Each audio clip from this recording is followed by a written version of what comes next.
అందరికీ నమస్కారం. నేను ఫార్మసిటీ నుండి ఊరి నుండి మేడిపల్లి, నక్కట్ల మేడిపల్లి. నేను కూడా కాంగ్రెస్ తరఫున 5 సంవత్సరాలు సర్పంచ్గా చేసిన. మా ఊళ్ళో ల్యాండ్ ఉంది. నేనంటే వ్యవసాయం చేయను, మా వారు లేరు, చనిపోయారు, చేయను. కానీ నా ల్యాండ్లో 6 కుటుంబాలు బతుకుతున్నారు.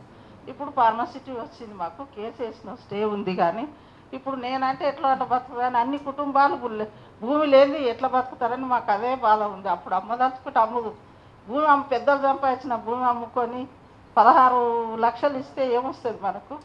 పెద్దలు సంపాదించిన భూమి ఉంచుకోవాలనే ఉద్దేశంతో ఉంచుకుంటే ఇప్పుడు వాళ్ళు తీసుకుపోతారంటే నాకు మా ప్రభుత్వమే ఎప్పుడు నేను మొన్న ఎలక్షన్ అప్పుడు కూడా భూమి మీకు ఉంచుదాం అంటే ఎంత కష్టపడ్డాం మేము గెలవాలని. ఇప్పుడు మా మాట కేర్ చేస్తలేరు, మమ్మల్ని లెక్క చేస్తలేరు.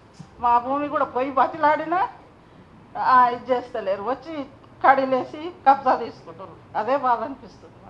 సరే, థ్యాంక్స్ అందరు.